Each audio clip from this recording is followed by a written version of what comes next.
Hallelujah. प्रभु यीशु मसीह नाज़री के नाम से एक बार फिर आप सबों का आज के दिन में स्वागत है। आज प्रभु आपके जीवन से अशांति को दूर करके शांति से भर देना चाहता है। आज का जो वचन है यूहन्ना का पहला पत्र पहली अध्याय उसकी 9वीं आयत में परमेश्वर के पवित्र वचन में लिखा है, यदि कोई अपने पापों को मान ले तो प्रभु यीशु मसीह उसे क्षमा करने में विश्वास योग्य और धर्मी है।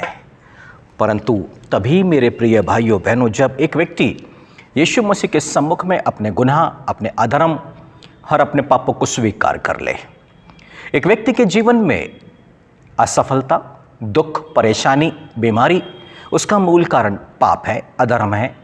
और जब एक व्यक्ति अपने अधर्मों को, अपने पापों को प्रभु यीशु मसीह के सम्मुख में रखे, उसकी क्षमा मांगे, तो वो आज़ाद कर दिया जाता है। उसके मन में शांति आ जाती है, उसके जीवन पर, उसके मन पर विश्राम आ जाता है।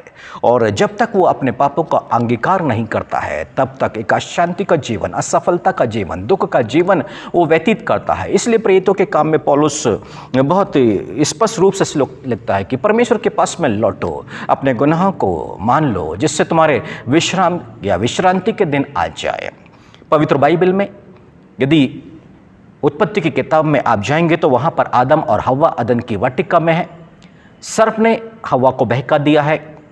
हव्वा ने उस भले और बुरे ज्ञान के वृक्ष के फल को तोड़ करके खाया है, पर साथ में अपने पति आदम को भी दिया है।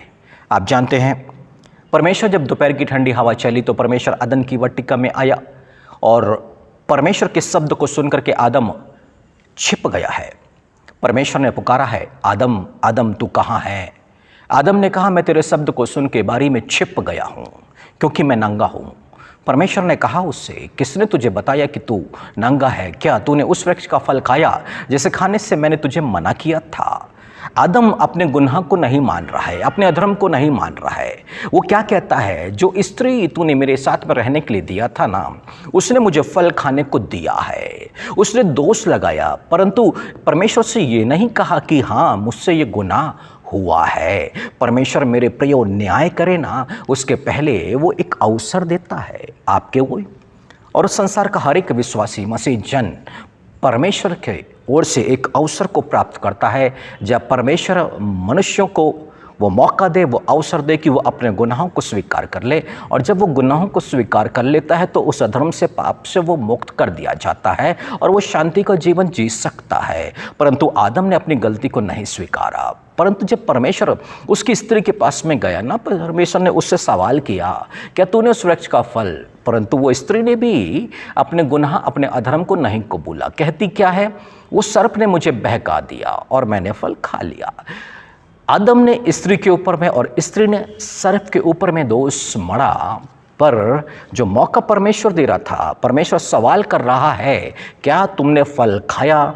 उन्हें कह देना था, हाँ प्रभु, हाँ यहोवा परमेश्वर, हाँ पिता, हमसे गुनाह हुआ और हमने ये काम किया है। पर वो मानने को तैयार नहीं है। परंतु इसके आगे जब बढ़े तो कैन और हाबिल, और जब कैन ने हाबिल की हत्या कर दी तब परमेश्वर कैन के पास आया कि तेरा भाई कहाँ है?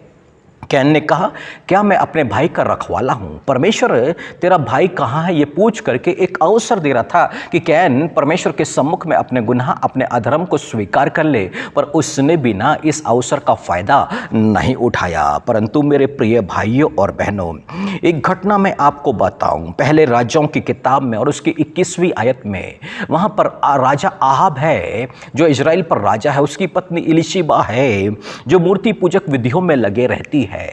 राजा को नाबोत की दाख की बारी पसंद आ गई है। वो चाहता है कि वो दाख की बारी उसको मिल जाए, परंतु जानते हैं नाबोत ने मना कर दिया है। जब यहाँ पर उसकी पत्नी इजेबेल को ये बात मालूम चली और उसके उकसाने पर वहाँ पर कुछ घटना घटी है, यानी कि नाबोत की हत्या कर दी गई है। तब परमेश्वर का दास परमेश्वर से वचन को पाके ना आहाब के पास में आया, उसका नाम है एलिया, और उसने उसके पाप को बताया कि तूने अपनी पत्नी इजेबेल के उकसाने पर नाबोत की तूने हत्या कर दी है। अभी आहाब ने अपनी पत्नी के ऊपर दोष नहीं लगाया कि हाँ उसके उकसाने पर मैंने किया है, उसने अपने पाप को स्वीकारा, वो परमेश्वर के आगे विनम्र हो गया। जो अवसर उसके जीवन पर आया ना, उसने उसका भरपूर फायदा उठाया। अभी अवसर आपके हाथों में है मेरे प्रियो। आप में से जो भी असफलता का जीवन, दुख का जीवन, बीमारी का जीवन, अशांति का जीवन, परिवार में टूट फूट का जीवन, यदि आप एक एक गलती को परमेश्वर के सम्मुख में मान ले, क्योंकि लिखा है यदि कोई अपने पापों को मान ले तो प्रभु यीशु मसीह क्षमा करने में विश्वास योग्य और धर्मी है। आज परमेश्वर आपको एक अवसर दे रहा है, एक मौका दे रहा है। आदम के समान कठोर ना बने, आदम के समान अपने पाप को ना छिपाए, उसकी स्त्री के समान पाप को ना छिपाए, कैन के समान अपने पापों को ना छिपाए, बल्कि जक्कई के सामने आज उठ खड़े हो जाए और प्रभु यीशु मसीह के सम्मुख में कह डाले। जक्कई ने कहा कि मैं अपनी आधी संपत्ति दान करता हूं, और जो मैंने गलत करके और ना फरेब के द्वारा जो कमा लिया है ना, ऐसे लोगों को मैं 4 गुना फेरूंगा। उसने अपने पापों को स्वीकारा और यीशु मसीह ने कहा आज इस घर में उद्धार, मुक्ति, शांति, परमेश्वर की मौजूदगी आई है। आज अवसर आपके लिए है मेरे प्रिय भाइयों बहनों।